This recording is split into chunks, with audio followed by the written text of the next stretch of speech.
Nope, my hands are still sweaty. No, we're live now. Okay. Hello, and welcome to the AniMates, the show for animators by animators. And we get together and just chat, not the swear word, chat stuff about animation. And this week it's about how to get a job in video games. So we have these two lovely people with us. So if you'd like to introduce yourselves, Each of Starting us. with who? with Dave. Okay. My name is David Pumpa. I'm a senior cinematics animator at Ben Studio, and I have worked at I've gotten seven different jobs up to this point, and worked on 10 games. Nice. And Sedona? Hi, I'm Sedona. I've worked at three studios, one game studio, and I have technically no company games under my belt yet. Give it a year. Give it a year, or see it coming. And Secret. I'm Ellie Skymer. I'm an animator on at Digital Extremes, and I've only worked at two companies because I'm only like 4 years in, I think 4 or 5, lost count.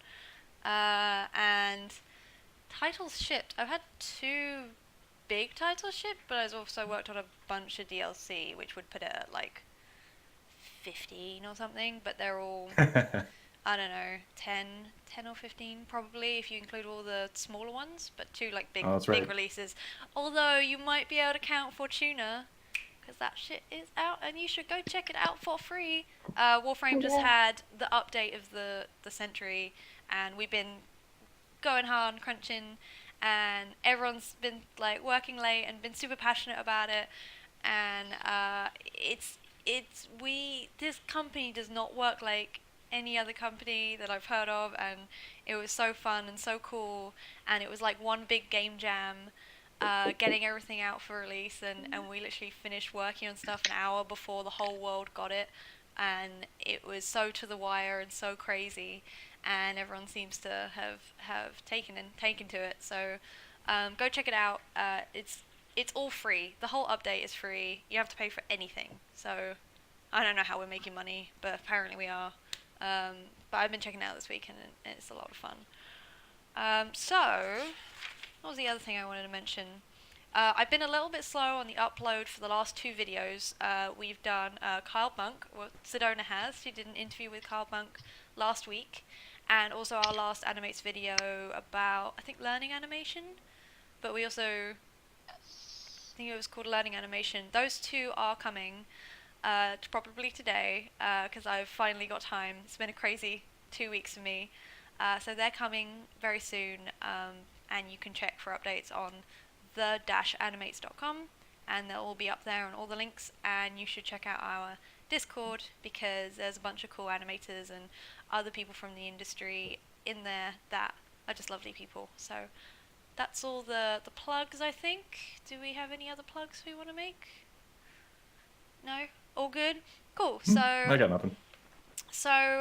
We'll do our quick little in the news segment, which is not a fun one, unfortunately. Which I guess in the news is not usually good, is it? Usually it's bad. But and it's about Riot Games getting officially sued for gender discrimination.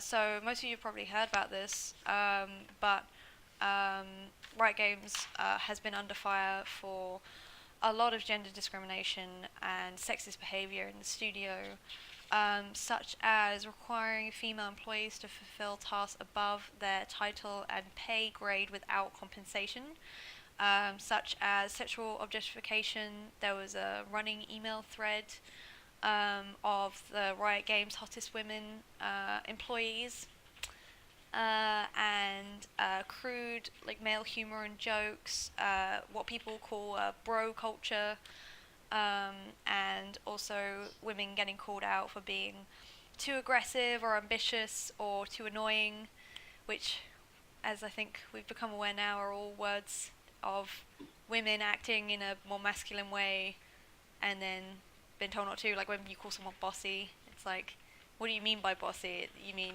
me like trying to act as more of a managerial position, that kind of thing. And yes, they have now got a class action lawsuit against them. specifically for gender discrimination, and there's a whole host of other things that have been said about them. So if you want to look further into it, there's a ton of stuff online. But I think what would be really good to touch on before we get into getting a job in animation and in the games industry is about gender discrimination in video games. And I'm not going to like delve too deep into this because it is a very sensitive subject, and if we're going to do it, we should prepare properly and have a whole video dedicated to it. But I think it's worth talking about our own experiences with this, how to maybe deal with it if you're experiencing it, and just what we think about this happening. To when like a studio closes down, we are affected because it's part of our industry. It's part of the people that we know and love and work with and respect. And when we see women in the industry getting treated badly, that affects not just women but the men in the industry. Bro culture is yeah, not very beneficial. So I'd love to know what your two thoughts are. Maybe Sedona, you'd like to kick it off. Um, Oh, okay. and our views and things don't represent our companies. Something something Yeah, clause in here to negate yeah. our own Uh, opinions personally. yeah. Again, I do think like with when the Kotaku article came out, it was very much a like disappointed but not surprised sort of reaction to the whole thing. Yeah. Um, it's unfortunately like I know that a lot of this mentality is just residual from like early 2000s gamer culture Mm. because that's what it was like even just with like regular gamers like 10 years ago. And it's definitely changing for the better, especially with like the Me Too movement and things being called out. But at the same time, it's really tough when you're in a male dominant industry and you're sort of just kind of told to like you're this is what the world's like, grow a thicker skin. And like again, my university experiences, I went to a game dev course with 95 men and 5 women. Mm. And so Yeah, I similar. experienced my share of bullshit that I back then was not really aware that I could like report or take care of. Um, so uh, yeah, for context, I was like sexually harassed through the entirety of my first year of university by a guy in my friend group slash work group, and it did not stop until he dropped out, and he wasn't subtle about it. So um, yeah, I just it's why I'm really glad like going into work now and having like being able to go to a guy and a guy being like, man, did you see this? This is awful. I can't believe people still act Mm. like that. That's really refreshing. Definitely. Um, but yeah, it's there has to be more calling out and trying to push to make environments more healthy work environments. But and I'm glad that they're kind of like I'm glad that this is coming to light, but at the same time, I'm also extremely disappointed that this is a thing that a studio that I really loved did because like I really, really, really wanted to work for them, and to some degree, I would still love to work for them, but Mm. I hope it's a better environment at that point. I do I, think yeah, that's one of the reasons why it was such a shock is because they're not just some small indie game. They're one of the big players in the video games industry, and a lot of people look up to them as, they're that thing that I want to work towards, or that game yeah, that I really respect. That's such a big part of gaming, and to have them specifically be not upholding what we think is acceptable is a yeah, bigger deal, I think, than if it was someone else, yeah. because it Like, makes it more okay. Because if someone like Riot can do it, then do you oh know what I yeah, mean? like I'm sure that this is not the only studio. It's just the one that has gotten the most attention. Like so, so again not super shocked because like again as someone who witnessed just people letting stuff slide, Mm, like I'm not even remotely shocked that it would compound to anything that great at all. yeah. David, did you have any thoughts about it? Well, first thing I want to comment on is just how extremely brave these two people are for coming forward and actually filing a suit against the company. Yeah, it's It is going to horrible. be nothing but an uphill battle from this point on. Like not only from this lawsuit standpoint, but in their careers as well. There's like any kind of whistleblower They're is that guaranteed to person have just a now. rough career from that point on. Yeah. Like for as much as we try to like advertise, like yes, you should absolutely whistleblow in companies, but yeah, their companies at the same time don't like them. So it's Hmm. a really difficult position for them to be in. Mm, Hmm. And you said that phrase. I'm not surprised, but I'm disappointed. mm, I hate how that's the norm in yeah. this industry. Like everyone, every single female I've talked to has had some kind of sexual harassment story at some point in their career. And I'm not going to name companies here because obviously, again, these are our personal opinions. These don't reflect anything, Yeah. from companies Which previous or is current. part of the issue is that it's such a delicate subject that people don't Yeah. want to talk about it because as soon as you talk about it, you almost become one of those people. If you start saying, "Oh, well, this happened to me and this happened to me," people start coming out of the woodwork, calling you a liar and sending you death threats, and Oh yeah. it's a Oh, very I've been called an attention whore and a liar for like just telling people what I experienced in university because it yeah. sounds like such an exaggeration. The corporate term is troublemaker. Totally. Somebody who doesn't, yeah, the person who doesn't get back in line and just kind of keep the status quo. Yeah. Um, but yeah, this is such a pervasive thing throughout our industry, and Yeah. I'm happy that somebody's taking action against it Yeah. Hmm. They're because it's not acceptable, and it's incredible. Yeah. amazing just how commonplace and how accepted it is at this Hmm. point. Yeah. But I mean, if you look at the last 3 months of articles that come out from previous and current employees of Riot Games, both male and female, Mm, Hmm. that just say, hey, this happens all the time, and just the blatant um, sexism that happens in the company is alarming. mm, Like even for every company I've worked at, nobody has gone to that lengths about it. Like I've definitely seen my share of it too. Not see, I haven't experienced it, but I've seen so much of it. But to see that, like especially the email thread about talking yeah. about the woman, it's like, hey, these are, I would love to penetrate this woman, or this would be a good Hmm. Right. person to have sex with Yes. and then never call again. Like that's horrendous, and it's absolutely unacceptable in business Yeah. culture. And again, I do think it's that old gamer bro culture and the fact that it's such a young studio made by young people, young gamers who Yeah. have Mm. that mentality. And that's not to say that it doesn't happen with older people, but I'm sure it just didn't help that it was like, oh, gamers are super casual. Like there's so much there in just the regular gamer culture that could stand to die in a fire. Yeah, But Yeah. and to get some perspective, I mean, this industry is still 90% male. Mm. hmm. That's So true. I mean, it is aggressively bro culture, and when that paradigm starts to shift and you see more women start to get into this industry, there's going to be a lot of pushback still, which is Yeah. reasonable. Yeah. I don't understand why it's happening, but it does happen. And if you look at Riot's game, League of Legends, if you look at their demographic too, their player base is also 90% male and Yes. 10% female. Yes. They actually release a census every once in a while, and it's interesting to look at, but Yeah. it's still aggressively male. Mm. Hmm. And I think that's one of the reasons why it's such a big deal is that when you're in a group of people and you're the only one that's a woman, you're one out of 10 people, and you say something, and then the other 9 people all disagree, it's gonna feel like, oh, I'm just wrong, Yeah. because there's so many other people that haven't experienced this that don't think it's a thing. Hmm. So it seems like less of a deal because you're in the minority. It's like, well, that Hmm. doesn't happen.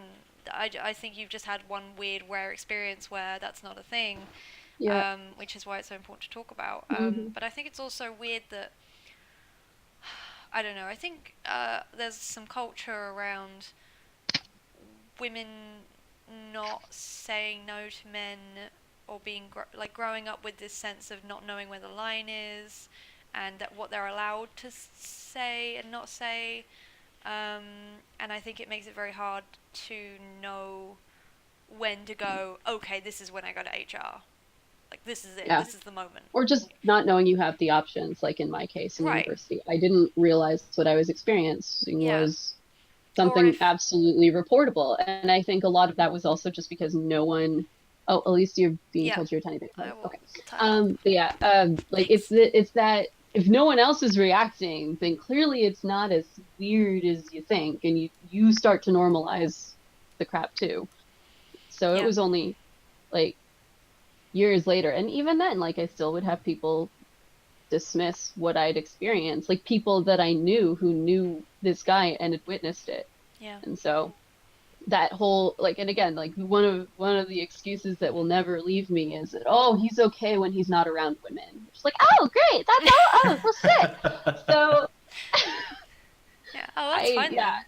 That's it's perfectly fine. it's Yeah. that dismissiveness and it's that letting stuff slide because oh, it's like this is what the guys do. Like, and again, that's I was one of 5 women in a class of 100 starting out, so you kind of you didn't have a lot of a support group, and I think that's the same in like a lot of these game studios is you have this like very like small support group. Like I know with like the stuff that happened with Lassiter too, it's like there were slightly more women, so they could be like, stay away from this guy, stay away from this guy, let me know if you need anything. But like at Riot, it's because it's so much smaller. Like Yeah. that probably did not help at all because they were also probably scattered between like different departments and teams. So Yeah. No, it's a shame. I remember I went for a coffee with one of the women that wasn't in my department, but she was like annoyed about stuff, and I was like, hey, do you want to just go grab a coffee? Like we don't hang out much, but like let's just like you seem like you're in a bad mood. Let's just go hang out for a bit. And she started saying about how like the guy she was working with did no work and she had to do everything for him and he would only take like the easy work, the fun work to do, but then he would get so much more praise than she would, or that she would like speak up in meetings and people would ignore her, and then later on they'd think it was one of the other guys' ideas and they would get the credit for it. And yeah, it's like, sometimes it's not as in your face. It's not like, oh, it's this thing. It's like the subtle things, like people saying, oh, well, she only got that job because she was a woman, or she only got hired because she was a woman, or oh, she's just being a bit bossy today, or I think that kind of thing. So yeah, it's not fun, and it is a problem, and I think the more men and women that recognize that it's a problem, the better. Which I think is why, like you said, it's disappointing to hear about, but it's also good that it's being made a thing now, where people feel more safe to come forward and talk about it. So, and it's a shame. I hate it when I hear about people getting death threats. It's like, what people are sitting at home being like, I'm gonna fucking kill you, blah blah. Who are you? What are you doing with your life? Like, why do you feel the need to put that hatred out into the world? I don't understand. It just doesn't. Yeah, and for no reason at all, too. Yeah. Like I have female friends that have gotten death threats just for existing. Yeah. It's like, Like they don't "Ugh, come out and say anything. get I mean, out they of just have the my." title, "Hey, I work in the video game industry," and they get death threats for that. Yeah. And Yeah. that is a completely unreasonable way to approach this subject. Like but that's a whole other topic too. That's a about whole just nother whole topic. internet culture. But maybe we should do a whole episode on we this should, at this we point. should, We could, and I yeah. definitely want to be sensitive about it because it is a sensitive topic, and you can get in trouble for talking about the wrong thing or saying the wrong thing. So I definitely want Yeah. to talk Every about single one it. of us has a social media policy that we need to adhere to, and so every Yeah. time we bring this up, we have to be like, Mhm. But also just that, like, if you say slightly the wrong thing, you might give someone the wrong impression of something, and Yeah. then they feel bad, but it's not their fault. There's a whole Yeah. can of worms with it. So I just thought it's worth bringing up because it is interesting that it's happening, and that there's been these brave women that have come forward and said something, and something is actually being done. So yeah, it's interesting. But that's not what we're here to talk about. We're here to talk about how to get a job in the games industry. And if you guys have any questions about anything, please throw them up. We'll have a look, and we'll I can't read that right now because I was trying to talk, but someone else will read it. But yeah, like feel free to like talk and interact with us, and we'll try and talk back, because the reason this is live is so that you guys can ask us questions and that kind of thing. But let's talk about how you go about getting a job in the games industry. Starting with what I think we all agreed was one of the most important things, which is networking. So, David, did you want to share some of the ways how you can network and help get yourself a job? okay, so He's like, let me bring it Networking- down. hold on, let me break it down for all of you. But so I've had 6 or 7 jobs in this industry, and I have never applied to any of them. Matter of fact, I never even looked for them. Yeah. So these jobs just kind of came up, and it was actually through other people that I always ended up getting employed. So first of all, networking, the definition of that is not, so a lot of people, we talked about it before the show, Yeah. is networking is not, going to parties and conventions and handing out your business card and being all professional and, trying to, sell yourself as a person. Networking is literally just any interaction you have with professionals that could keep them and freshen their head for when Yeah. you're looking for a job. Yeah. So networking could be things as very simple as getting coffee with friends, coworkers, um, fellow students, social media, any kind of interaction whatsoever. Mhm. And to kind of break down my personal experience with that, my very first job I got through career services. Now, you may not consider career services to be networking, but it is an interaction with people. And if I didn't actually go out and meet these people once every other week, then I wouldn't have gotten this job. It's because I was in their face all the time. It was because I was so fresh in their mind that they were able to recommend me to a lot of positions, and I was able to get a job that fast out of high school or Yeah. college. Um, the second job I got through LinkedIn, Yeah. which the story there was I had the recruiter contacted me because she found out I was living in San Diego, and she's like, "Hey, we have an opening in San Diego. Would you be available for a contract?" I couldn't at the time, but when I finished my previous contract and I came back to San Diego and I was unemployed for like a month, she contacted me again. It's like, "Hey, we have another opening. Would you be interested?" And I'm like, "Yeah, absolutely." Third position was at Treyarch, and I got that from a classmate who I had barely interacted with. He knew me by reputation and reputation alone through school. And when he saw that I made a post on Twitter that I was looking for a job, he was like, "Yeah, we have this position here. I could definitely forward your reel." And I was like, "Yeah, absolutely. I would love that." Never applied to Treyarch, but because of him, I was able to get an interview. No art test. I started on Monday. It was really, really fast. Wow. From there, it was things like previous coworkers that got me a job.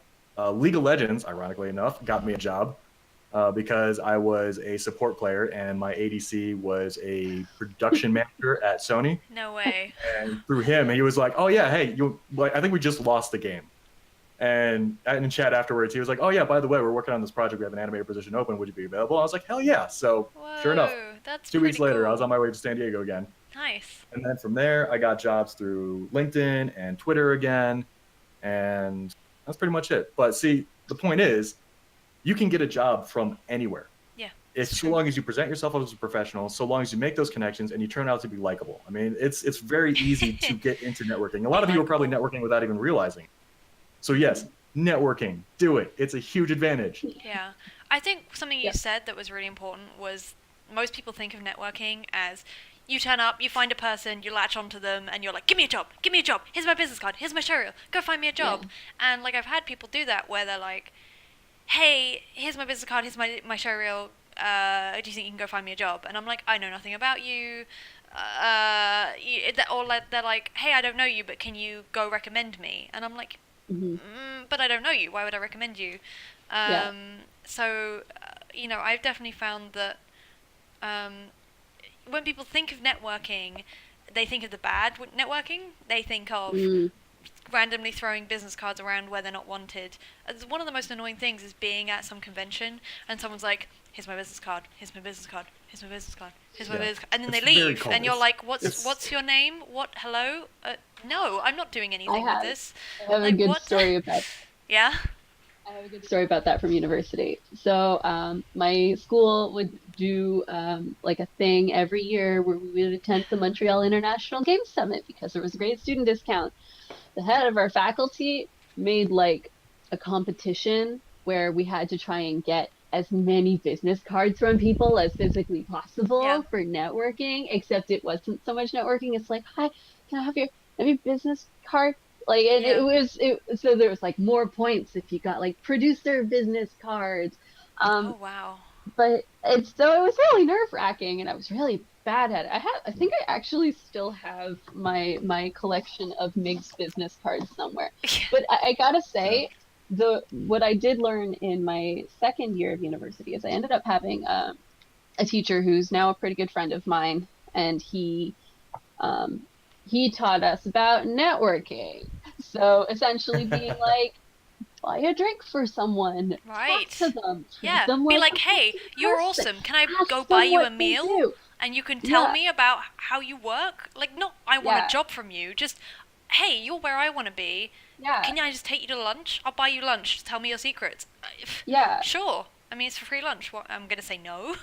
yeah. I think maybe they will, So but that was the kind of networking where it was like, it was great. And I've made like a lot of friends through that.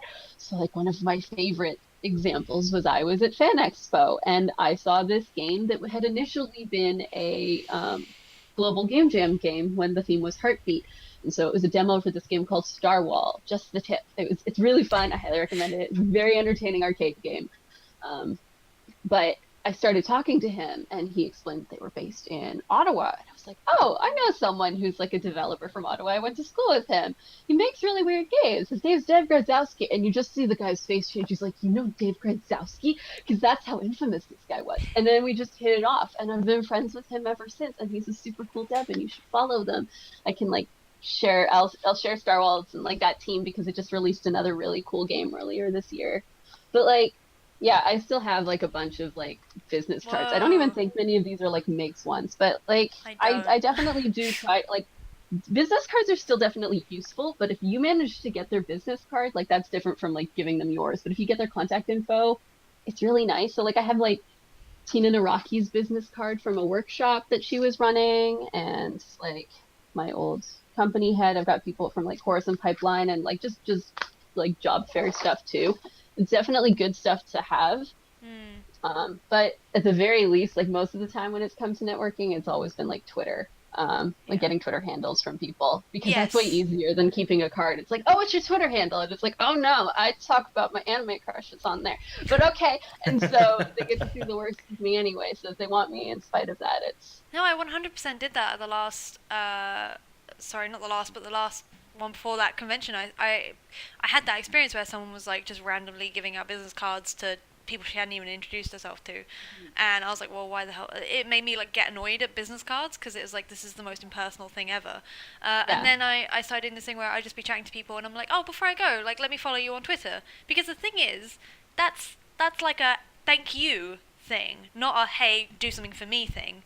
You know, it's like let Hmm. me see more of what you're up to, not Yeah. hey come get me a job, me, right? Like, and Hmm. usually they'll follow you back anyway, and that you know that's Yeah. how you get this amazing community of people that all like the same thing and are all trying to help each other out. And Yeah. what you said was really cool when you said, "Oh, I was talking to this guy that I didn't know," and he was like, "Oh, do you know this guy?" Because Hmm. the industry is so small that you get a reputation pretty quick, and if you, the people you know, you can help them get jobs just by random Hmm. people you talk to and random people they talk to. Like if I'm talking to someone and they're like, "Yeah, I just really need like a really good environment artist," I'll be like, "Oh yeah, I know six.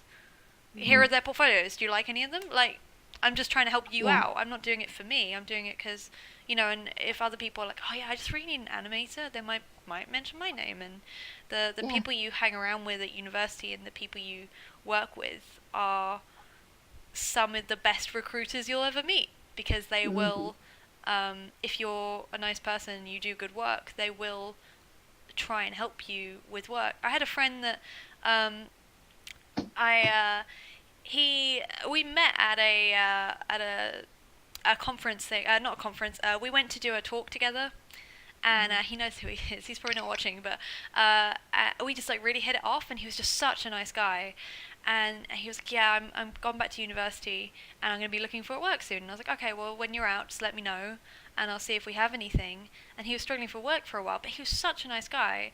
Everyone was trying to help him out. Like, we know you're good, we know you're lovely.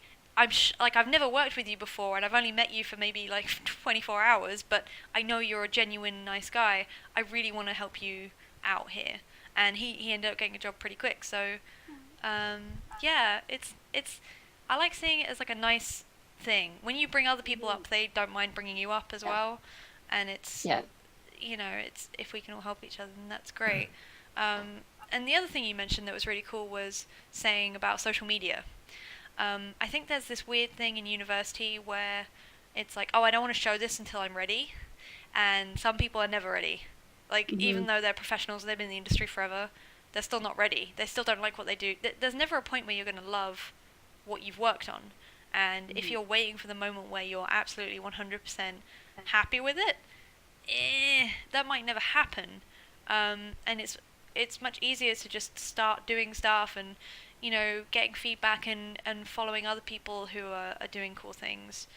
And it's so much easier to start early and work up to stuff than it is to start when you're already there. I think we had a question. Is there such a thing as networking too gently, like so casually people aren't thinking of you in terms of work later, or is the only ineffective kind of networking being too aggressive? Oh, I got this one. Okay. Please do. Okay. So, I enjoy networking. It's a huge part of what I do.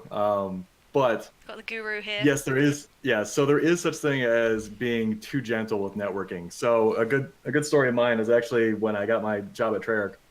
Is I spent everything from between college and my second job. I was racking up all these names. I was linked with recruiters and senior officials and just everyone in the industry. I was really happy with how fast my network was growing. But when I became unemployed, I didn't utilize any of it. When I was unemployed, I was so ashamed about being unemployed that I did not want to Oh, go to these people and then be like, "Oh, hey, I'm in a hard spot right now. Are there any yeah. job opportunities?" I didn't post it on Twitter. I didn't post it on LinkedIn. I didn't physically reach out to recruiters. Mm, If you have a network, you need to use it at some point. That's the whole point of building up to begin with.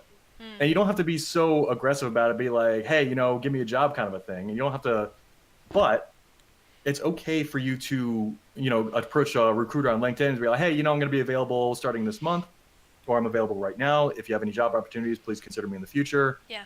I mean, recruiters are very, no, I don't want to go into that yet. But yeah, if you have this huge network and you don't use it, then what's the point of having it to begin with? And I'll tell you what, the only way I got my job at Treyarch was because I finally broke and I posted online. It's like, man, I've been unemployed for like 3 months now. Mm, And it was then that my colleague at Treyarch contacted me, and he was like, "Oh yeah, dude, if you're unemployed, we got this opening at Treyarch. I'll put in a good word for you." And that mm, was the end of it. yeah. So yes, if you have a network, you have to be able to use it as well. And that was a hard life lesson for me to learn. Is like because I was so self conscious Yeah. about wanting something from others. Hmm. Yeah. But it's okay. You can post out on Twitter. It's like, hey, I'm currently looking for work. Here's my Yeah. current reel. Or Yeah. you don't even have to do that. It's like, hey, I'm just looking for work. Or if you're on LinkedIn, just reach out to people. Yeah. Yeah. You're like, hey, I'm available now. Yeah. Mhm. We've worked well in the past or something. It's okay. Like, So yes, there is such a thing as being too gentle with network. I will and also. like, Yeah. Sorry. sorry, I was just gonna say, like, industry instability, like building on what he said about being ashamed about being unemployed, industry instability is like par for the course. Yeah. So definitely try to never feel ashamed about like losing work because Yeah. it can happen. And like contracts end, studios close down. It can Projects and will shelve. happen. Yeah. So yeah, like definitely don't be afraid to like contact people and ask for help because this industry is collaborative inside and out. Like Mm. everyone helps everyone. That's how we do it Yeah. here. As long as you're a nice person. Yeah. Yeah. Lesson one: don't be a dick. Yep. Is the golden rule. Like if you're Mhm. that's the thing that works against you if you're not a very nice person, because if they're applying and someone says, hey, you know this person, don't you, like, do you like him, and it's like, no, they're really arrogant and they're really negative and this, that, and the other, and it's like, oh well, I don't want to say that, but I also don't want to work with them, Mhm. so and I think what you said was really cool. um I do think there is like a too gently, but it's got to be. I have I know people that are so shy about their work that they will never show anyone. They'll never post it, and if they ever get up the courage to do it, they'll preface it with a ton of excuses and flaws, and that's like the worst thing you could do. I used to think that was like, oh, I'm showing you my work. Let me point all the crap out to you because then it'll make me look better because you know that I know that it's bad. But what it actually does is it sounds like this. Oh, hey, I've got this thing. I hate this. I hate that. This is all crap. Oh, actually, it's really terrible. Oh, I hate it. Please don't hire me. I'm really insecure about everything I do, and it's terrible. And then you have to play the like, oh no, it's great. I love it. If you don't say anything, they will see what they'll see, and usually it won't be half as bad as you think it is. So like, do not do the whole, oh, I hate everything and oh, this is terrible. Just shut up. Just turn that voice off.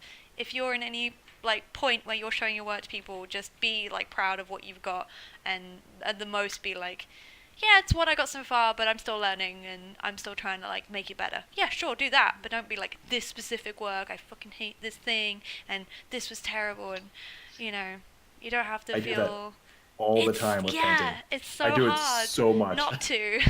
It's really hard. I think especially when you're a student, you want to apologize for not being better, even though you've only been learning for a little while. Hmm. And you think that makes you look better, but it doesn't.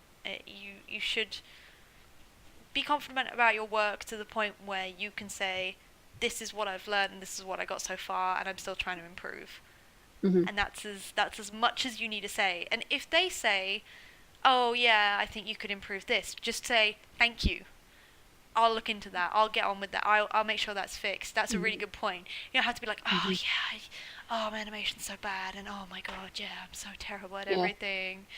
Yeah. Because the self-depreciation, like, definitely to a Yeah, degree, in a lot of cases, does come off as like you're fishing for compliments, which, yeah, but it's also that I think that it makes you mhm, less likely to be hired because people feel like mhm, they're going to need to hold your hand, yeah, and most Constantly companies boost you up. don't Yeah. have time for that. yeah, One of the things that I was told which I don't know is necessarily true anymore, or was ever true, but one of the things I was told about people who graduate solely from online schools is that they're so used to constantly being critiqued that when they're left on their own, their standards are actually way lower because they're like, um, they're handheld through so much of the yeah. process. It's every single week. You're not sure, like, oh, I got like, and you have the whole week Yeah, to like do every it. Where, hour, you're like, hey, what do you think about this? And it's like, dude, I've got my own stuff to work on. Like, I'm happy to help yeah, you out every, like, bit, but you've got to make enough progress for me to yeah, not be repeating myself every 5 minutes and, yeah, you know. yeah. But the social media stuff is really important. I have a friend called Karen Stanley who is an amazing environment artist and she knows who she is, obviously. But she goes by Kazbastan, and she was like the networking guru at university, where people knew who she was, and she like made a brand for herself, made a name for herself, got the website looking cool, got the showreel looking cool with all her branding, and then went to all the conventions, went to all the meetups, did all the polycount stuff, went in all the competitions. It doesn't all have to be like, here I am. It's also about being like, okay, how do I want to represent myself? How can Hmm. I be involved with things? How can I go to the conventions? How do I put myself in situations where I'm going to be around other people who are, got the same interests as me? And she found work super easy because A, she was really talented and worked really hard, but also B, because she knew, like, whenever you were like, oh, do you know of this person? They'd be like, oh yeah, Kaz, yeah, I've heard of her. I've seen her work on Polycount 100 times, and I've seen her do this, and so that was really cool, and that taught me a lot, which is the only reason why I got Twitter. I was like, you seem to like not ever have to look for work. Like, what's up with that? And she was like, oh, you should get on Twitter. And I was like, yeah, I don't want to get on Twitter. I don't want Hmm. to do that. I don't want to be that person that networks. And she's like, oh my god, okay, just like try it out and get back to me. And I was like, okay, fine, I'll just put my name in. And then I was like, oh, I can follow what this person's doing, and oh, I can like see what this person's doing. And then it Hmm. just becomes a community based thing instead of a me thing. But even if it is a me thing, I only use Twitter for work. I don't do any non animation related stuff on there, and it's I a do. really, but even if you do, that's fine too. But Yeah. it's just a But really I think it's an cool important thing to bring tool. up, though. Hmm. Have a social media presence. Make sure it's professional. Yes. I mean, do not go on a hate tirade and just like start No. shit talking everyone and everything on your Twitter feed, your Facebook, or whatever. Yeah. All right. If you're gonna be a professional networker, make sure everything you do is like animation related. Hmm. Or if you do have a hobby, make sure that your hobby doesn't dominate your animation feed. Like Hmm. everything on my feed right now is either animation or Yes. um, slight hobby stuff. Like Yeah. it's very very, but I don't take a stance on anything on social media. I No. don't get in anything, get into any heavy topics. I Yes. don't get in any arguments. No. Yeah. I don't do any of that. It is very very animation professional. face forward There's kind of been thing. so many times where I've seen something really infuriating on Twitter and I start writing this really angry message and I'm like, you don't know anything, you're this, you should read this stuff. And then I'm like, no, what's the point of me doing this? I'm not going to change their mind. All I'm going to Hmm. do is make myself look bad and pull myself into this like hatred debate. And then I just delete it and I'm Hmm. like, I'm good. I don't need to comment on this. This has nothing to do with me. It's not going to help anything. Nope. Oh, and the worst part You if can you're you can currently make a employed, separate Twitter handle too. you could, yes, absolutely. That But seems like more work. if you start getting into arguments with people and then you have a potential employer that looks into your social media presence, which they will Yes. do, they will look at Yes. it. But if they see you're constantly getting in arguments, if you're constantly shit talking people, Constantly getting or if you just have drunk. a negative attitude overall, Hmm. you are Getting going to be a high. PR firestorm to them. Like if you just say the wrong thing and it just happens to get traction. Yeah. Like I've been called into my boss's office multiple times because I said something on social media. Pretty Really? banal stuff, pretty toothless, but multiple times I've been flagged for being like, for saying very simple things. Like, for Okay. instance, how many people currently work at the studio? Oh, really? Not inflammatory at all. Doesn't really take a stance on anything, but it's information. Oh, okay. And that got picked up by, what was it? NeoGaf. And Oh. that started a whole thread. And then another one where I talked about crunch time. I just happened to mention how long I'd been crunching, and that was another topic. Mm, Like that yeah. one, they even got HR involved to like kind of like wrap me on the wrist and be like, "Hey, you need to shut up." Wow. I've But not had yeah, anything like that. yet. Yet. I Um, mean, I've been at this for 8 years now, so it's possible. yeah. Especially as your following grows and things like that, you really have to analyze Yeah. everything you're about to tweet with a fine tooth comb to make sure Wow. that nothing you say can hurt people. Hmm. Yeah. Because you don't want to hurt people anyway, but then sometimes you're just like, ah, I'll just do this thing, and then you don't think about it, and then you come back and you're like, what? Yeah, um, yeah. Because also things can be taken out of context. And about the social media thing, if you're on Facebook and you're like putting up every day, like, oh, getting trashed and fucking hate this political party, and here's like some really bad pictures of me doing something that maybe you shouldn't be doing, or saying some things you shouldn't be saying, you can see all that in like a Google search. And people Google yeah, search because sometimes your serial's cool, or it's you can't get to it, and you're like, oh, I'll just quickly Google their name, and all these pictures come up, and all these quotes come up, and it's very quick to, like, if you type your name into Google, you better hope that it's like Showreel, Vimeo link, ArtStation, Twitter, which is also a good thing, right? If you're like more Yeah. active on social media, you can put a good presence of yourself on the Hmm. internet instead of like me at my family reunion in 2020, I don't know, whatever it is. And Yeah. yeah, so I but make sure to it's Google worth myself about doing. once every 6 months. That's probably a pretty good idea. Yeah, and I was very happy to say up until I'd say like a month ago, you couldn't even find photographs of me through Google. Whoa, whoa. Yeah, I was Until it was our very, very, fault. very, very meticulous about How did not tagging you? myself in photos Oh, okay. and never posting a picture of myself. It wasn't until like this last month or two where I posted I think one image, Yeah, but then other things like for instance the show, yeah. I can't hide No, one of my favorite Yeah. stuff. yes. They It's just started to come up because of the AniMates now, which is yep. Oh. crazy to So think about. thanks for that. I actually had that problem because I was like getting everyone's little bio things ready, and I was like, Google this person, grab a photo. Google this person, grab a photo. Google David, grab a. Oh fuck! Where the fuck? Why is? Oh god! Like there was just nothing, and I was like, but that's the thing is, when you try and Google someone, like recruiters have such a limited time to be looking into you. So if you apply for a job and you don't have a great website, your website's like not easy to look at, and you don't get the information right away or whatever, they're gonna have about this much patience for not just going nah whatever, or like Yeah. I'm gonna quickly Google their name, and if LinkedIn comes up right away and it's super helpful and there's a YouTube link right there, great. But if not, you're just not even gonna get looked at because Yeah. because they don't have time to be hunting around for a showreel or some weird Mhm. format that only plays on certain computers and the sound's way too Yeah. loud and all this Yeah, they have stuff. 1,000 applicants. They don't have time to spend more than a minute on each one. It's Hmm. Oh, tough. actually, that is another really good point. For sorry, the thousands of applicants thing.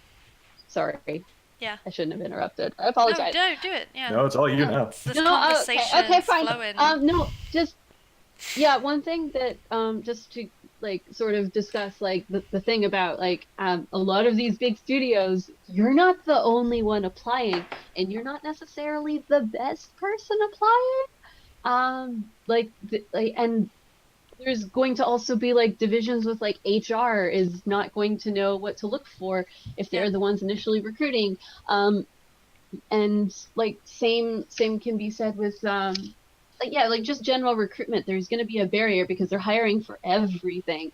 So if you're an animator and you're trying to apply, like there's certain things you're going to have to consider, like you might not get accepted immediately. You might not be who they're looking Yes. for at that exact time. Yes. Um, and you may not have the right buzzwords Yeah.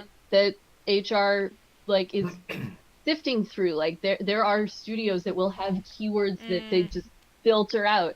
And I've heard about people who had like essentially someone go and fish their Oh no, we bin losing you. this guy because they Where got are you? they fell through the cracks.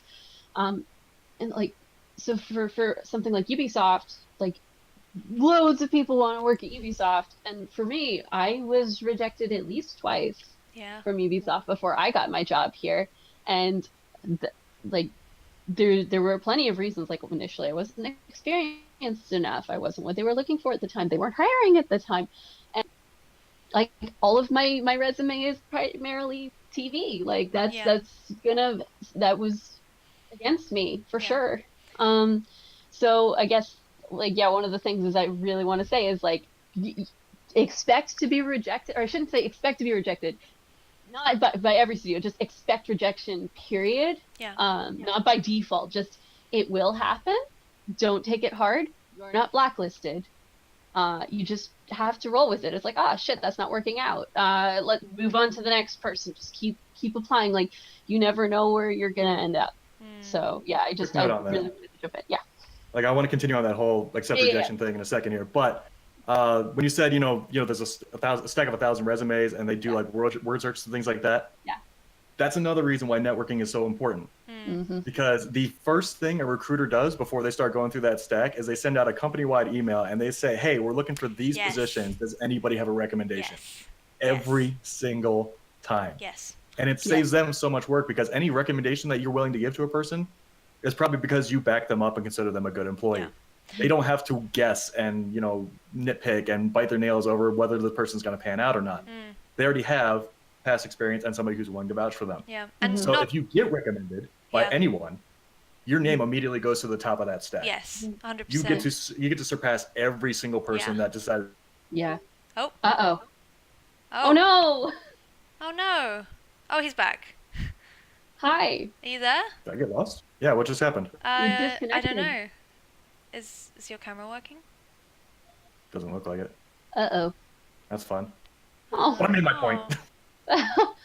No, like I like what you were going on. Like, actually, I was gonna ask you, Annalise. Do your studios also have like reference Referral. bonuses? Yeah, And referral. Yes, we do. recommendation bonuses. Is that that's pretty standard that I've seen at a lot of studios? Yeah, I think a lot Like- of students don't know this, but oh, he's back! Yay! Hey! There it is.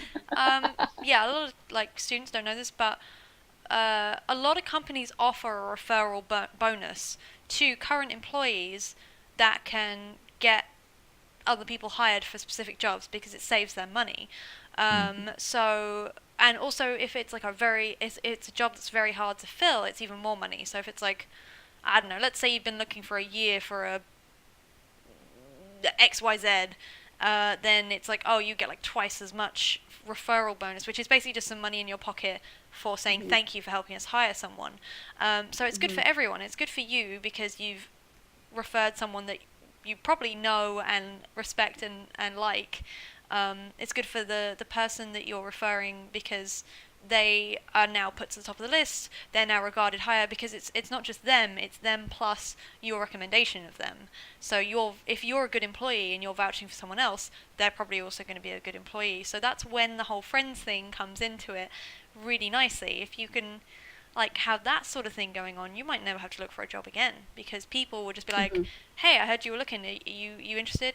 I've had people who just are like, "Oh, I just got out of work," and I'm like, "Oh, do you want me to check if we've got anything? Oh, we do have something. Would you be interested in working here?" And they're like, "Oh, yeah, I would actually. I'd love to work there." And I'm Hmm. like, "Cool. Do you want me to put a word in?" And they're like, "Yeah, yeah, I'd love that." And then I'm like, "Hey, this person, here's their reel. They're a good friend of mine. They're awesome. Um, you know, do you want to look at?" And then I've actually got three of my friends hired, two or three, I Yeah, think, um, I and more referred than that as well. mhm. Yeah, So it's Two reminders about that. yeah. One, that referral bonus only applies to full-time people and only if yes. they've worked for 90 days. Hmm. Oh, I didn't know Two, that. you have to make sure when you do a referral bonus that you let your recruiter know ahead of time. Because I think there's like separate paperwork you have to fill out, and it's different for every company. But just Hmm. historically, I know that you need to let them know ahead of time, and then they give you a link that you go to, and then fill out the Oh, referral okay. so you Hmm. can get that bonus. Because they can't just be like, oh, well, yeah, sure. It's not like if you're in a new game and then you just type in a person's name, Yeah, and that's like the referral. Then it doesn't work yeah. that way. Yeah. Hmm. Cool. Uh, Like, and yep. I just like a referral story. When I first worked at Dark Productions, I had a friend who, like, he'd taken a year, he'd done like some animation and mocap courses. I referred him at Arc Productions, and so he came way over from Windsor, Ontario, which is very far. Like, you need to fly, and like I think he did like it was like a 6 hour drive. Came for the interview. We went out for pizza later. He got the job. He rushed to move here, and he is probably the reason I have work at Ubisoft because he got picked up by Ubisoft before I could because he had that mocap experience that I did not. Mm, So like it's a give and take thing yeah. Mhm. sometimes, and it just can help you in the long run. So don't. And that was a classmate of mine from university. So don't like shit on your classmates. Don't treat them like stepping stones. No, Don't be a Can be no. very dick. helpful. Don't be a Yeah, don't be a dick. Very dick. simple. No one wants to hire a Those dick. that No is one wants to networking. work That with is a dick. 100% networking. Yeah. Yeah. So yeah, just yeah, fun story. So, like, And even if you don't go through your network, like yeah. there's still the referral option there. Like I Hmm. had 2 weeks ago, I had a person contact me. It's like, hey, this person applied and they didn't put you down as a referral, but I saw that you two were working on the same project. So what do you think of this person? Yes. And happens Yes. all this time. This industry is so tiny. It's like Yes. 3 steps to Kevin Bacon kind of thing. Like it happens so quickly and it One step happens to so most often. people. Yeah. So you have to be kind and professional to everyone. Hmm. Yeah. Needs to happen. Yeah. Don't be Hmm. like lazy in your job because even if you're the nicest person in the world, if you're sitting around doing nothing, no one's gonna like that. Hmm. So I wanted to talk about branding before we get into showreel because I feel like that's an important thing that a lot of people skim over, and I'd love to Hmm. know your thoughts on it. And we have a couple questions, and I'm gonna root back to Animal Nature's question because it's about showreels, and we're gonna talk about that in a sec. But is it Peanut Butter Princess asks how important is it to have your own website if you have a showreel and portfolio information if you have a showreel and portfolio information easily available through LinkedIn or another social media website. So, is having a website important if everything else is clearly accessible? What do you guys think? Sedona. It depends. For me, I had a website. It wasn't very good. I think it still exists. I don't use it. My brand is Twitter. My brand became Twitter accidentally. It's where I am. Mm, Um, and like it's so for me, I don't know if I would consider like if you feel that you can have like a super nice organized website, by all means go for it. But I apparently can't make a website that I like for shit. mm, So I gave up on it pretty quickly and I just make sure that I have everything that I need to have readily available. Um, so for like sorry, I got distracted by the comment. But yeah, overall, like it's really up to what you want. Like it definitely doesn't hurt to have everything localized. So mm, long as you have something where you can easily be like, here's my website, here's my Twitter handle, here's my mm, LinkedIn. Like that's good. And you can do that like on just Twitter or on just LinkedIn. Like yeah, you can point to everything. I think it's just yeah, making sure that that information is easily accessible. Like the information that you want to have is easily accessible. yeah, Um, like yeah, I like I don't know, like one of my other things, and that's something I kind of want to take off of my old demo reel. Actually, I don't even know if it's on that one anymore, but like my initial student demo reel, it had like my email, it had my phone number. I haven't Ooh. changed my number, Yeah, don't put your and phone number like on. Don't put your phone yeah, number but that on. was like what we were told to do in Yeah. college. Get rid of it. That's creepy. And because you don't get called, you get emailed. So, yeah. So I don't know. My brand is pretty lazy and trash by comparison to some other people, but Yeah. I also like I'm okay with that because that's how I've kind of worked, and I've got my manners of networking that apparently revolve around Twitter. So Yeah. yeah, that's my answer. Yeah. Off to you. David, what do you think? You don't need a website. That's- You're so much more I'll basic. just flat out say it. You don't need one. But no, it was the exact same process. Like when I first went into the industry, they insisted that every Yeah. single one of us make our own website. Mm. And you had your reel on there, you had your resume, and Yeah. then they were supposed to have like all this stuff that you were going to do. And I honestly, I think it's 100% unnecessary. My current resume link or my current website link is just the Vimeo link to my reel. That's Mm. it. Yeah. And yeah, but honestly, I still have my phone number on my reel for the one I send out to companies. My public one on YouTube, I just have my name. I don't even have my email on it. Mhm. Yeah. But the only reason you would ever need a website is if you were trying to do more with it. Like if you have a blog or a video blog or something, or if you do a series of tutorials, or you have scripts that Yeah. you have available to download, or Like if any you're other active on content. Yeah, if you're active on it, it's fine. But in it. Mhm. 99% of cases, that's not going to happen. Mm. Yeah. So you really just need a link to your reel. Hmm. Yeah. And if you're doing an application, your resume is already going to be on, or you're already going to put your resume on there. So no, it's not necessary. Yeah. Yeah. It's just a very expensive little page with all your information. May as well save yourself the money. Yeah, Well, exactly. I'm actually going to go against what you guys are saying. I think it's great having a website. Mhm. Sorry. um, I completely agree with what you guys have said. You can 100% get by without having a website at all, and it's not going to make people not hire you because you don't have a website. What I like about having a website is that, let's say I'm out with someone and they're like, "Oh, hey, you seem like a cool person. Do you have a reel?" And I'm like, "Sure." And they're like, they get their phone out and they're like, "Where can I find you?" And I'm like, "Oh, you just go to ellisgeimer.co.uk or whatever it is. I think that's my Mm. website." And they're like, "Okay," and then they've got my name. They link straight to everything. And what I like about my website is I can 100% control what they're gonna see. If I link them to my Vimeo and I've put something on there and they start like scrolling through back to like 2002 or whatever, it's like, oh, do I really want them seeing that? I think the nice thing about having a website is they don't have to mess around at all. It's like, here's my name, bam, you're on the right page. There's the reel. Here's my contact information. Here's more work if you want to see it that I've strategically placed, especially if I'm Mhm. like going out of my way to apply for jobs. Yeah. I'll have that all like pristinely set up with everything that I want them to see. So I do, and then if they want to go look around further, they have all the stuff they can then delve into, but it's not like right Mhm. there. So I actually think that I'm more on the fence of, if you can, why wouldn't you? But I get that, like, nowadays you've got like an ArtStation portfolio and all that kind of thing. Mm. You don't need to. You can have a Vimeo link. They're not going to not hire you because of that. But I just like being able to be like, type my name in. There's all my information. Mhm. It's all good. You don't have to faff around. And I debated for a while making like a logo and all that kind of stuff. And then eventually I was like, no, like I want to have a brand. I want to have me, what my font is, what my colors are, what my logo is.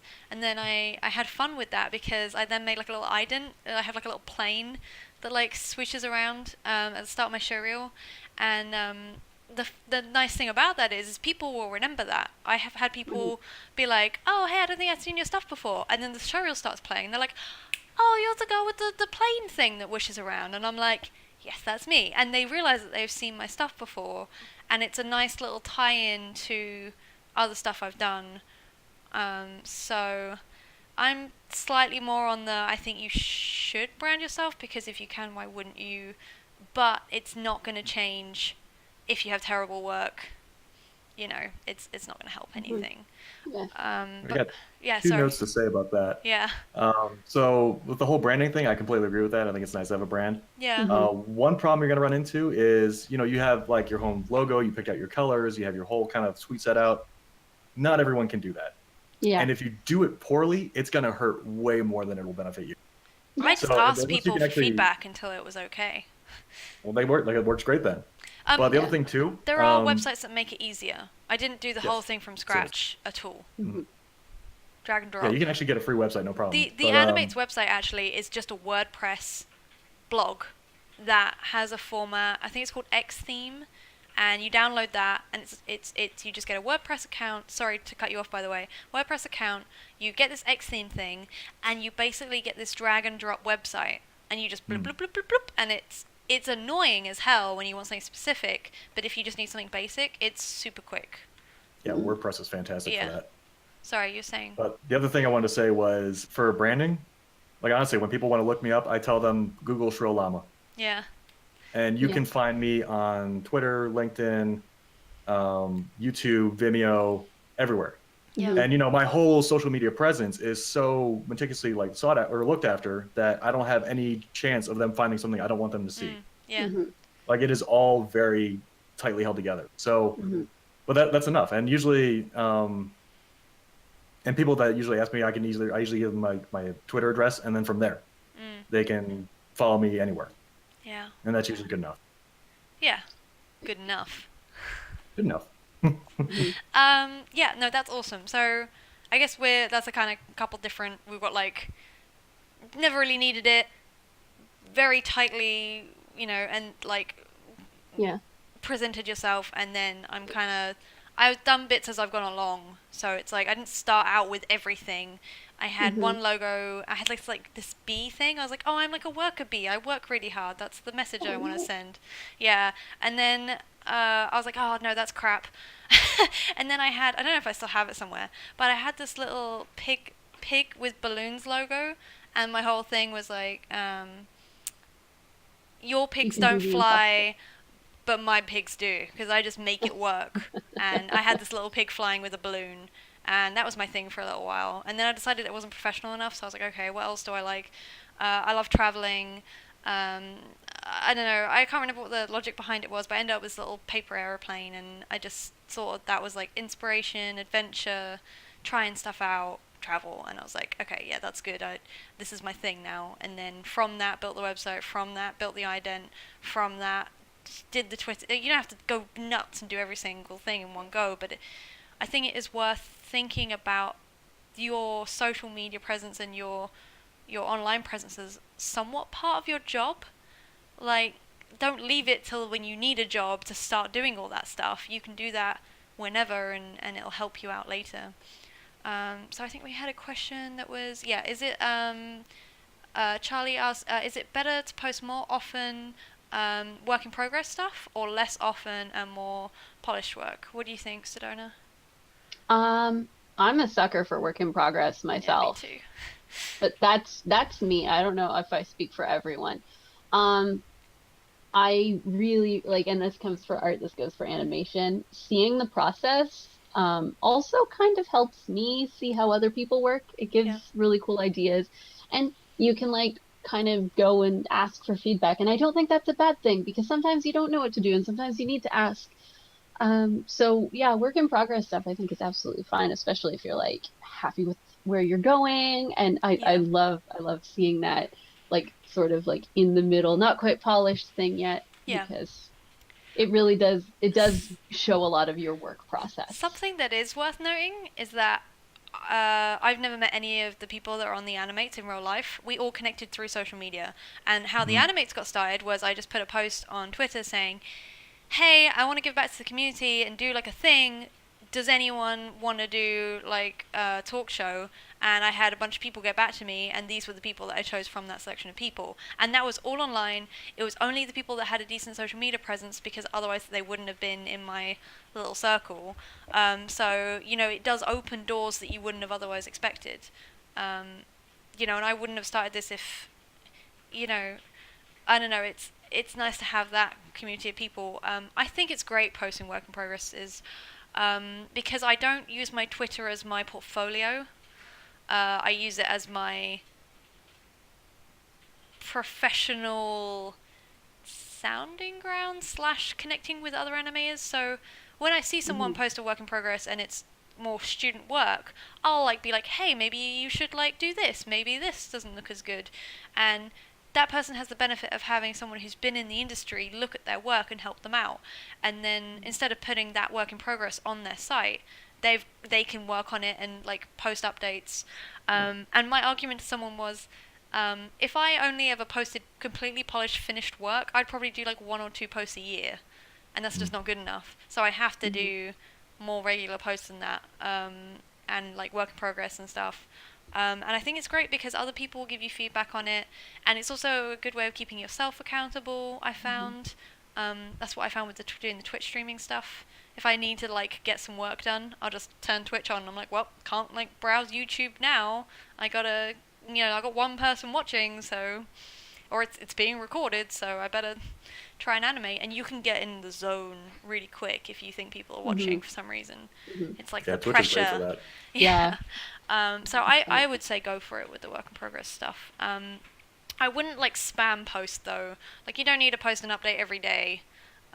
It's the same as when you get critique on stuff. Like get the critique, fix it all, do extra, and then when you're happy with it again, then maybe post. I would say. I think does that make sense?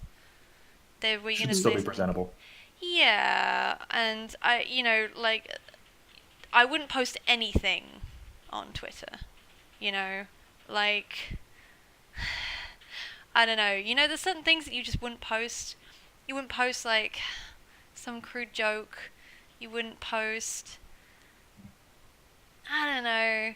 Like I wouldn't post like me hanging out with my family probably.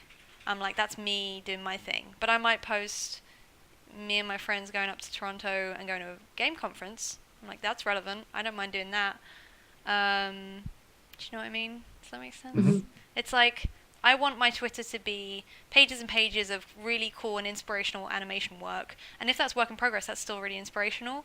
And when you want critique, the best way of doing that is like giving other people critique and trying to help other people out. It's always the same thing. It's like the more you give, the more you get, in as unselfish a way as possible.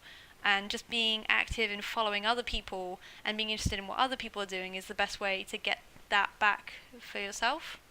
So I don't know, David, if you had a similar. I'm a total hypocrite when it comes to this. Yeah. I love seeing work in progress posts. I never post work in progress myself. It is a terrible, terrible thing, but I think absolutely you should post your works in progress. Just because, one thing, it's a post, it's a media presence, you get to put yourself out there, and so many people love seeing the early processes of animation. Yeah. It's crazy. Like when I was just starting at this industry, I never would have guessed that.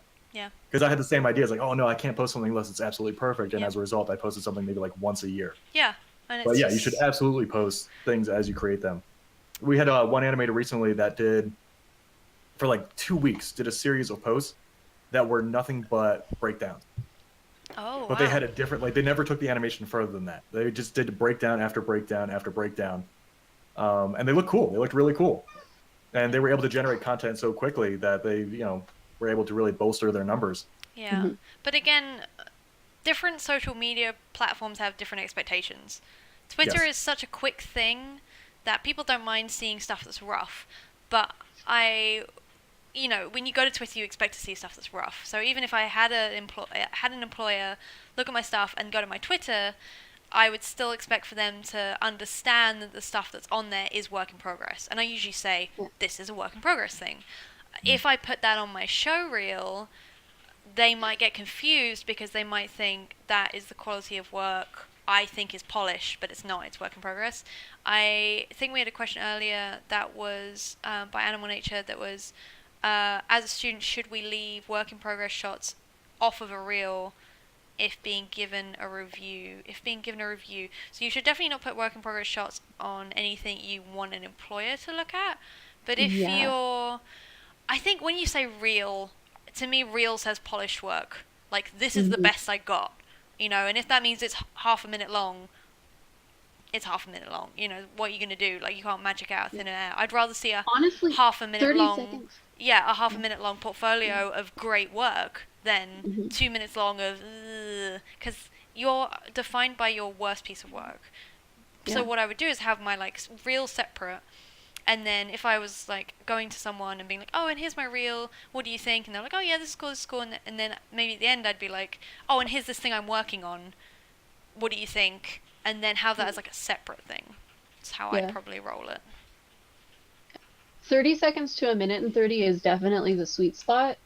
Um, and yeah, don't be afraid to ask friends and colleagues, like, which of these do you think can be cut? Like when I was shipping down my first professional reel, and I did like 10 passes on it, just trying to figure out what actually like didn't have them match up. I had like little empty blocks where it's like, what about this? And I let people like go through and be like, don't bother with that, don't bother with that. You keep that one, I guess. Yeah. Uh, Yes. and Get other people's feedback. Mm. Also, in like what order you put things in makes a difference. And if mhm, you like cut things on the beat to like if you have mhm, music, you don't have to have music, but if you're gonna have music, at least put the timing in right. yeah. Um, you know, and usually I like to think of it as put like your absolute best thing first, and then like maybe second best, fourth best, fifth best, whatever it is, Mhm, and then you want to kind of have a big impact at the end as well, so that it sticks in your mhm, mind. I don't know if you guys do the same sort of thing. It's like if they're gonna look at a reel, they're gonna see like the first bit first, and then you kind of forget about the middle a little, and then you want to leave it on a high note mm. and have it Uh, varied. So like, oh, here's a dialogue shot, here's some cycles, here's something a bit different.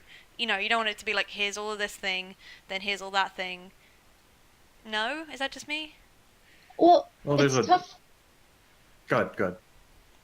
No, no, no. You have the game reel. I don't.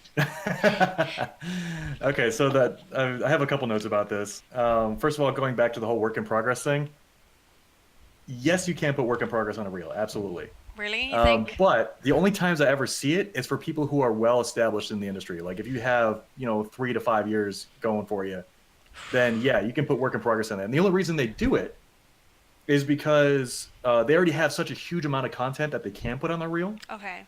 Yeah. But the reason they put in a work in progress or something like that is because when they're trying to apply to a specific company. So Mm. if you're applying to something like Riot, for instance, and they focus on top down, hand key, super exaggerated up and down, that kind of thing, if they have a very stylized approach, it doesn't hurt to have something like that on your reel. And Yeah. so if you have something, but it's only, a work in progress, that's okay. You can put it on your reel, but it has to be presentable. Yes. So I mean, you Yes. don't want any obvious pops. You don't want any kind of weird stuff. I mean, if you're just in like the last 20% of your work in progress, Yeah. yeah, put it on there, absolutely.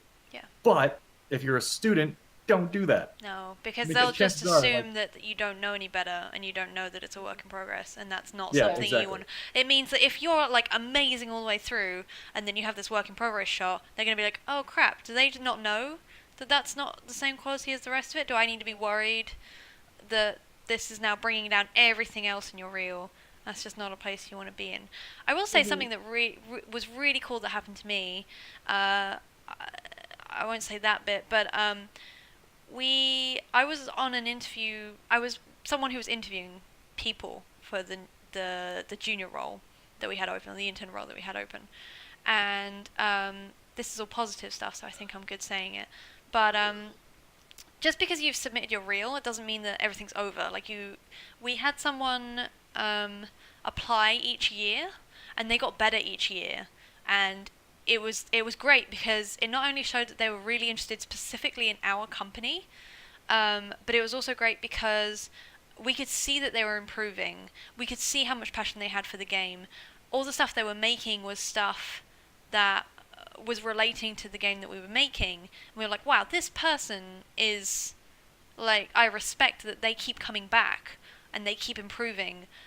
So don't feel that just because and we, they didn't get the job on previous occasions, but they kept coming back, and it was like a plus for them that they came back, not a negative. That's one mhm, thing. And the other thing was that we had one person that we were on the fence about their skills. And I don't know if we said that to them or not. I don't think we did. But he kept in contact with one of the animators that interviewed them, not me, but one of the other ones.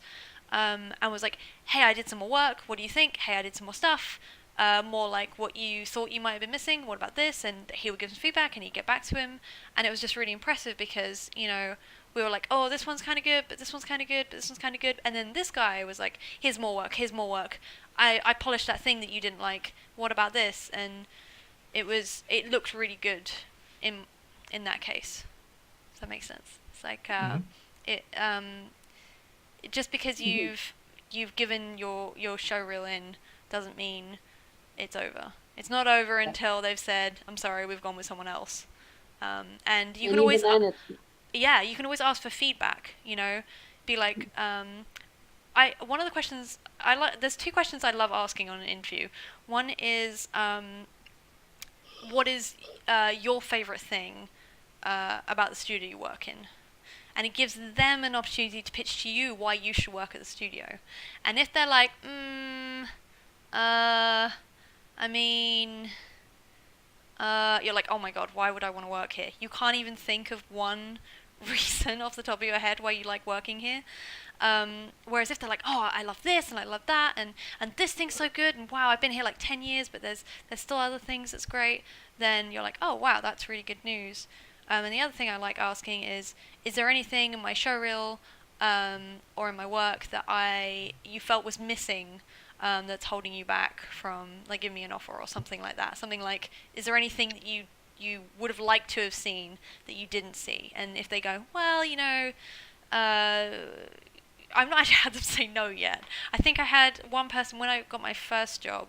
The person interviewing me said, some of the stuff that's later on in your reel is less polished, but I can tell that you've learned from that in the earlier stuff in your reel, and that's very common for students, so I'm not worried about it. And I was like, okay, cool, good to know. Like, that stuff is older. She said, is this stuff older? And I was like, yes, it is older.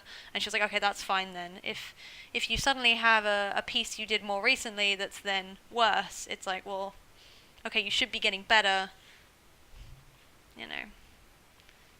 So, do you guys have any interview? We should probably call it a day. I don't know if you want to. How about we do a section? We just do a new one, like next week or the week after, which is like, okay, let's say you've actually gotten a response from asking for a job. We'll do like an interview thing, what to do in your first couple weeks at a new company, that sort of thing. Because I've stolen a lot of your time again. I just want to double check if there's anything. If you guys could have a quick look at questions, I just want to check if there's anything in the getting a job bit that we haven't covered. We did networking. Tailoring your showreel is important. So whatever the company that you're applying for is, to get you into an interview, we're mostly just checking the boxes of what we do day to day. Can you do those things? So if you apply to a game place, not as a cinematic animator, and all your stuff is cinematics, we're like, well, can you do a cycle? Can you do the stuff we do day to day? So it's hard as a student. When I was a student, I tried to have a bit of everything, so that when I applied to a bunch of companies, a fair amount of it would be relevant to the majority of people. The same goes for realistic or cartoony. If you're applying for Call of Duty and you've got loads of crazy squash and stretch cartoony stuff going on, it's like, well, can you do what we need you to do? So tailoring's important. I think we said around a minute or under is a good length for showreels. I disagree with that. Yeah? I'd say 30 Yeah. seconds to a minute and 30. Minute 30? No, I would say the length should still be about a minute to 2 minutes. Okay, yeah, The no, I only was way you should have thinking a that. 30-second reel is if your stuff is fucking amazing. Yeah. Like that is the only situation where you're allowed to have a 30-second reel. Okay, yeah. Anything beyond that, you should have 1 minute. And the reason I say that is because within that minute to 2 minutes, you should be able to see not only a variety of things that you've done, like you kind of touched on before, is like, yes, you need to have a bunch of different things. Like you could have a dialogue piece, an action piece, an obstacle course, or a whole bunch of different stuff. Yeah. But the other thing too is you should also be animating a variety of body types. So you should have the biped, the heavier character, the quadruped, and a whole bunch of other stuff. And I have a hard time believing that most people can do that within 30 seconds to a minute. For gameplay, it's probably easier.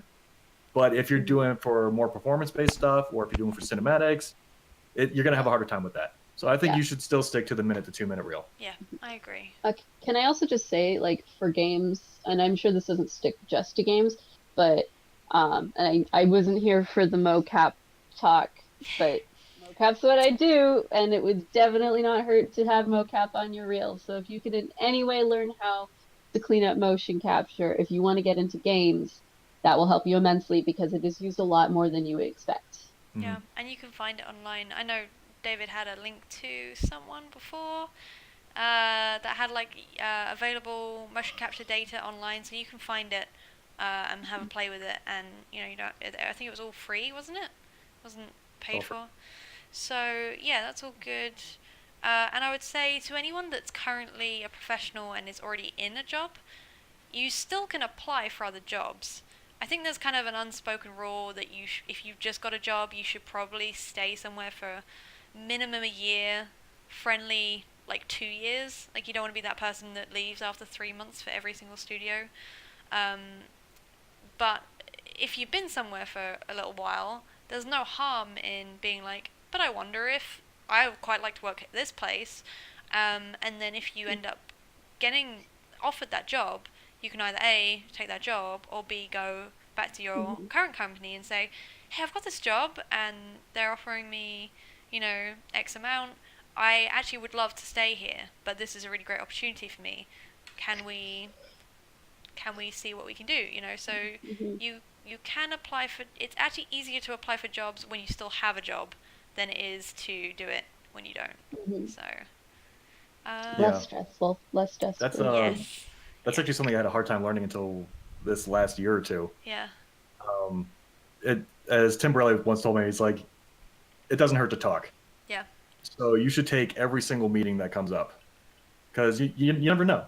You never know what company might actually suit you better, what opportunities are out there. So if anybody ever approaches you and says, "Hey, we're looking for somebody," talk a bit. yeah. Just see where it leads. You don't have to commit to anything. You still have a job. You're still very safe in where you are, Mm. but Mhm. it doesn't hurt to take meetings, take interviews. Apply to different places if you want to. Just make sure you don't do it at work. It's a no-no. What was the other thing? There's a Yeah. It's like you're like at work and you got like careers pages of other companies up, like, oh yeah, so and so is yeah, hiring. It's like, okay, yep. yeah. Shoot, there's another thing I was gonna say. I'm blanking. Go ahead. Um, yeah. So network, tailor a showreel. You can apply to jobs mostly on just looking at their websites, but ArtStation also has a careers page. Loads of people retweet stuff on Twitter when there's stuff going, asking around your friends, just like, hey, have you heard anything? And if you don't have any friends who are in the industry yet, ask your lecturers. Be like, hey, I think our lecturers got like a ton of information about what's coming up. We were always like in contact with universities, like, hey, have you got any like really good students you think could come for a summer thing or after they've graduated? So make sure you're like going to all your classes and getting on the good side with all your lecturers because they get told about jobs. So that's a good thing. Um, be aware that you're probably going to get rejected a fair amount, and that's absolutely fine. Just because you've been rejected doesn't mean you will always get rejected. And it's either that your work isn't quite good enough yet, or that your personality doesn't fit well with that studio, or that you just didn't come across well. And all those things you can kind of work around. So you're just gonna roll with the punches with that. And you can always ask for feedback if you do get rejected. They won't always give it to you, but you can always ask. And if they do give it to you, then at least you know for next time. And yeah, just don't give up. I think with we've had people that their dream was to get into video games. They started when they were 30 and they got in when they were 34 or whatever, and they joined late, and it's still fine. So yeah, we will do another segment on actually sealing the deal and when you're in your first weeks, I think, because that's worth talking about. Yes, it is. Cool. All right. Well, thanks for coming. Do we have any questions that we missed? Let me see any. No. Do we have any questions now? You have like 30 seconds. Oh, Does Clock's ticking. anyone? people are Everyone's turning like, to yes. I have heard, I've Wait, got wait, wait. stories about, You got oh, to say the question sorry. first. Question, does anyone know of people returning to a company after leaving? Is the door always open? Most of the time, yes. Depends how you Yeah, left it. I've done yeah. it. Don't burn your bridges Yeah. because you never know when you have to go back. So, I went um, back to the same company 4 times, Yeah. mm, I think, in the Um, span of 5 years. the other thing yeah, is that people who return companies that have a lot of people that have returned to companies look really good in my idea. If you've had the Hmm. point where you've worked at a certain amount of time, you're like, I should probably try some more companies out, and you've gone and come back, that to me is a really good sign that it's a good company to work for. Because if you had a bad experience, you wouldn't be back there. So mm, I think most companies, usually it's good. I've heard of certain companies that it's when you're out, but I think that's yeah, quite rare. yeah. And if But they are like that, I'd be kind of like, why would you not want people who are good hard workers back? yeah, So I'd be a bit like weird about that. mhm, But yeah, yeah, I've had people come back that have left, and it's always been great, and they were always good workers and got on well with people. So it was always good to have them back. I think we did um, have mhm, one thing where I was asked if I would like to have a person back. I was on the team, and there was a person that had left, and we were reaching out to them if they wanted to come back. And I was like, yes, I love that person. They're great. Get them back in. But what was nice was they like asked the people on the team that had worked with them, "Are you cool with it?" mhm, Because they had a very distinct personality, which I thought was great.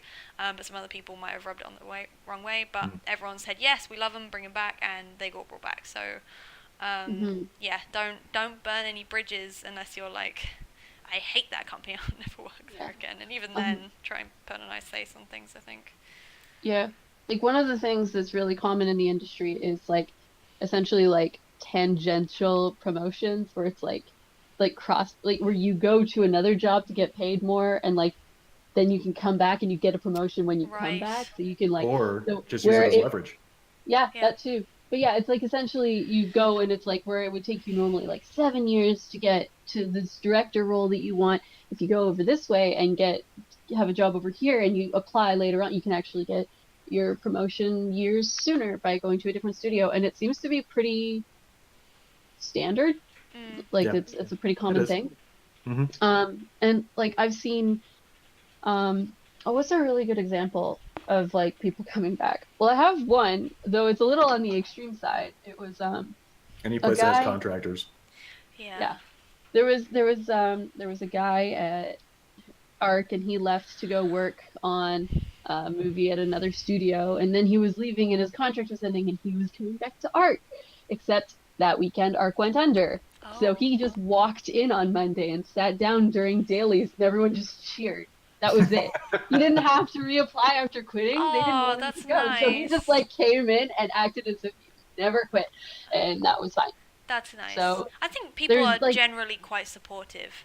I think Hmm. mhm, it's more like when someone leaves, it's like, well, why did they leave? Is it like, should I be moving on to. I got to the point where in my last company, there was almost no one left of the people that I had originally worked with that hadn't at least gone and come back. Hmm. And I was feeling like I felt like it was time to go and see what another studio was like, and if it was great, great, and if it wasn't, maybe I'd go back, and maybe I wouldn't. And I think there's something to be said for going and trying other cultures because the games industry is so different. With every studio has different things going for it, and there's something to be said for moving around a little. That being said, I think usually when people get into those like more senior positions, they do tend to stick around for a while, and there's mhm, also something to be said about not being an ass about when you leave, leaving in a bad time, leaving in crunch before a project ships, leaving when you're in a managerial position and people are relying on you and you just got a better job offer so you are off and then you leave everyone in the lurch. That kind of thing. You want to Yeah, be as you mentioned nice as before. possible when you leave that you're like, I love it here. The only reason I want to go is I said this. I was like, the only reason I want to go is because I want to travel. I actually would highly recommend working at Creative Assembly to anyone, and I have. So, mhm, what you But you saying? mentioned before that you said it's a good idea to stay at a company for like a year or two. I think My I think personal two rule, at least, if you yeah, can. I think my one personal is rule is don't leave until the project's finished. yeah, I mean, it's the professional thing to do. yeah. It's not very Is professional and to leave after like 3 to 6 months. It's gonna be like, whoa, really? well, Ouch. if you're a contractor, that might just be par for the course. Yeah, Like for the contracting's longest a bit time, my different. job length was only 3 to 8 months, Yeah. Yeah. but I finished the project every single time. Yeah, no, Yeah, I would try 100%. I to. mean more full-time positions. Contracting is like a Hmm. whole world of its own. Um, Hmm. cool. All right, let's wrap it up because I've taken up enough of your guys' time. But thank you so much for coming. Thank you guys for asking all your awesome questions. We will do a part two. So sorry about that. But thanks for coming, and we'll see you next week with either a part two or another interview. So yeah, I think that's it. I will try and get the videos I've missed up soon. Oh, I will put it up on the AniMates Twitter, and you can check the website, and they're all up there. There's a lot of really good ones up there now. We're really building a library of cool stuff to listen to. Kyle Bunk's interview was super cool. I actually have been doing 2D this week just because I was so inspired by him talking. I was like, I've got to go. And then I had to do like 8 different versions because they were all crap. And I was like, God, 2D is so hard. 2D is hard. It's I'm so glad I didn't hard. drop the ball on that interview. It was a fun one. It was great. You And did a that's great job. actually a case of networking. I just started harassing Kyle on his Twitch channel, and now we're friends. Yeah, and if you are a professional that's watching the show here live or on YouTube, please get in contact with me. We'd love to have more professionals up for interviews. If you go to the-animates.com, there's a contact page, and you can get in contact with me, and we'll get you on the show, and it'll be great. So as long as you have, I think, over 3 years experience ish, then in the industry, then get in touch because we'd love to have you. Thanks everyone, and see you next week. Bye guys. Bye. Bye.